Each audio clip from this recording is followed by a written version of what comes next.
नमस्कार, स्वागत है आप सभी का। मैं हूं आपके साथ श्रवण दंबोले। कहते हैं कि मौत का कोई वक्त नहीं होता, ये कब, कैसे और कहां आ जाए ये कोई नहीं जानता।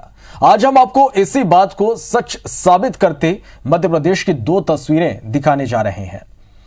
पहली तस्वीर जबलपुर से, जहां रोजगार की चाहत में आईटीबीपी में कांस्टेबल के पद के लिए लगाई दौड़ मौत के मुहाने पर जाकर खत्म हो गई।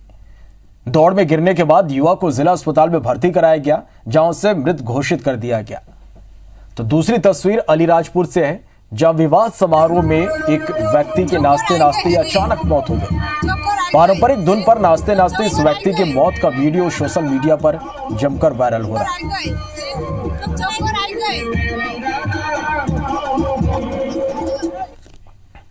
ग्वालियर में छात्रों के दो गुटों के बीच कोचिंग के बाहर जमकर विवाद हुआ, जिसमें छात्रों के गुट ने एक छात्र की बीच सड़क पर बेल्ट और लात घूंसों से पिटाई कर दी।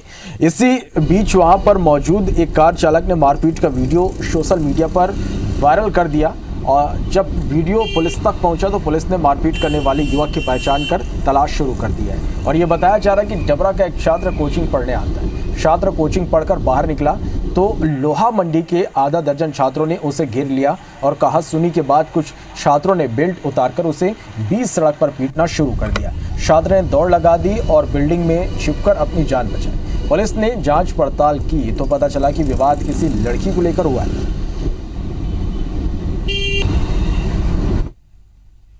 ये सोशल मीडिया पे एक वीडियो वायरल हुआ है और ये थाना पड़ोस पर एक कोचिंग के कुछ बच्चों का आपस में मारपीट दिखाई दे रही है। अभी तस्दीक की जा रही है कि बच्चे कौन है, मारने वाले बच्चे कौन है और पिटने वाला बच्चा कौन है, इस बात की जांच पड़ताल की जा रही है। रायसेन के नर्मदा खंड के केलकक्ष गांव में स्थानीय प्रशासन की जानकारी के बगैर तेल की खोज करने का मामला सामने आया। इलाके में खुद को ओएनजीसी का कर्मचारी बताकर लोग किसानों के खेत में 80-80 फीट के गड्ढे कर रहे हैं। खड़ी फसलों के बीच हो रही तेल की तलाश में किसानों की फसल बर्बाद हो रही। एसडीएम का कहना है कि उन्हें मामले की कोई जानकारी नहीं है, जबकि खुदाई करवा रहे सुपरवाइजर का कहना है कि भारत सरकार की अनुमति से यह गड्ढा किया जा रहा है। अभी ये जानकारी मेरे पास आपके माध्यम से प्राप्त हुई है, परंतु अभी कोई लिखित में सूचना हमारे पास नहीं आई है। अभी इसके संबंध में हम अपने राजस्व के अमले से इस बारे में जानकारी प्राप्त करें।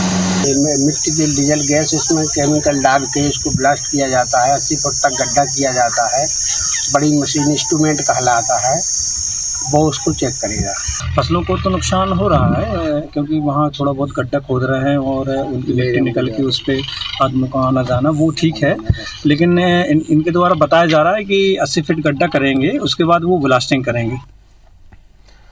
भीषण गर्मी के बीच मध्य प्रदेश में जल संकट की समस्या गहराती जा रही है। छिंदवाड़ा में सीवर लाइन का काम करने वाली कंस्ट्रक्शन कंपनी की लापरवाही के चलते शहर के 11 रिहायशी इलाके में आज पानी की सप्लाई नहीं हो पाई, जिसके सुधार में 3 दिन का वक्त लग सकता है। इधर दमोह के जबेरा के चोपड़ा गांव में पेयजल के लिए लोग 40 फीट गहरे पानी में उतरने को मजबूर हैं।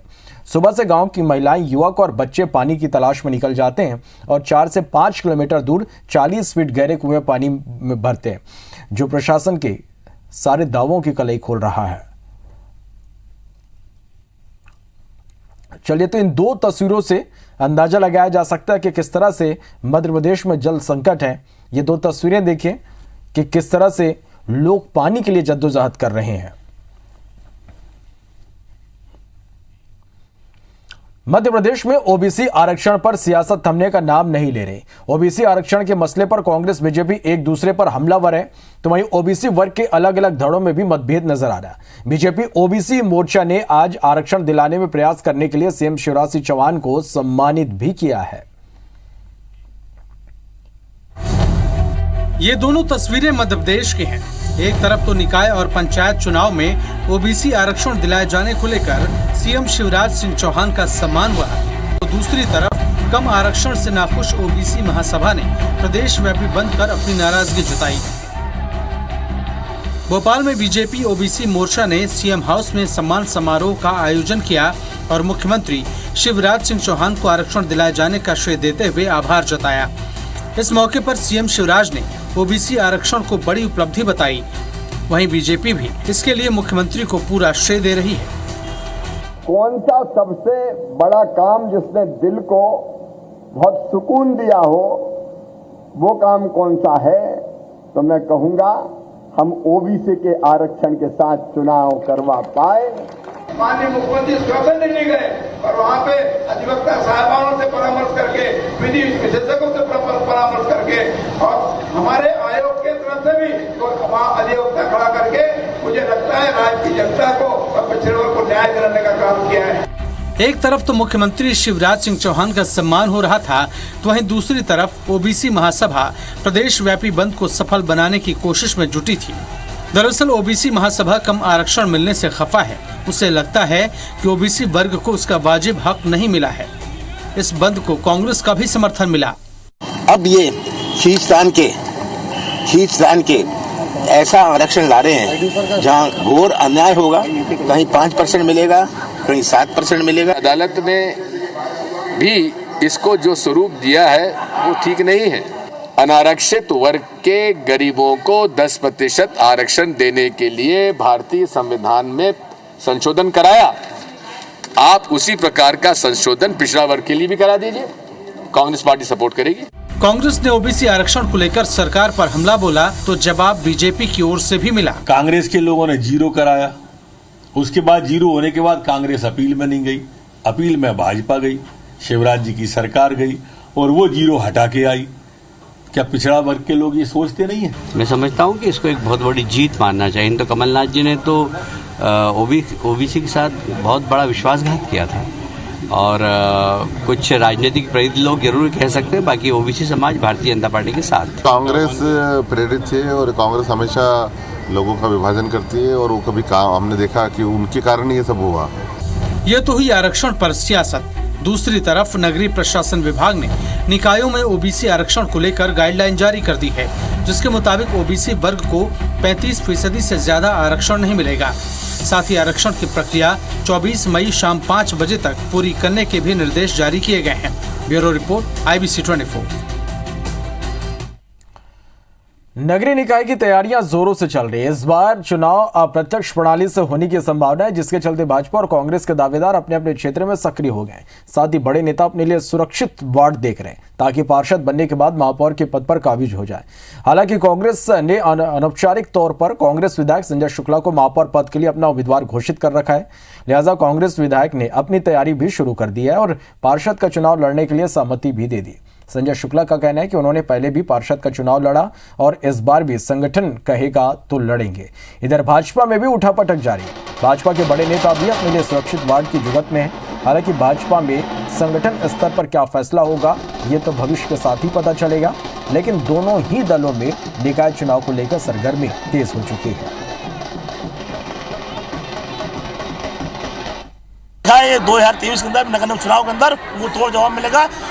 85 में कम 70 पार्षद हमारे जीतेंगे, उसके अलावा मेयर भी हमारा जीतेगा। ये जनता देख रही है। मात्र 2 महीने की बात है, आपको मालूम पड़ेगा, भारतीय जनता पार्टी को मालूम पड़ जाएगा। वो कचरा सरीका 2023 में भी और 24 में भी भर के आपको भेज देंगे। भारतीय जनता पार्टी का प्रत्येक कार्यकर्ता और विशेषकर संगठन का कार्यकर्ता पूरे समय अपने सभी पोलिंग बूथ पे भारतीय जनता पार्टी को जिताने के लिए मुस्तैदी से तैयार है।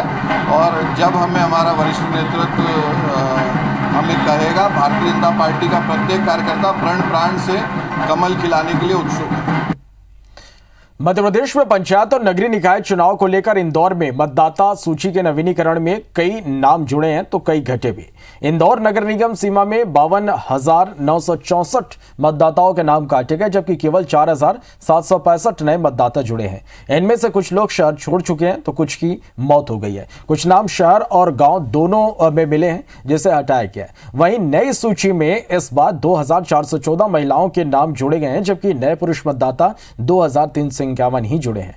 नवीन मतदाता सूची के अनुसार पुरुष मतदाताओं की संख्या 9,36,213 है, तो महिला मतदाताओं की संख्या 8,99,017 है। यानी इस बार युवाओं की भागीदारी भी अहम मानी जा रही।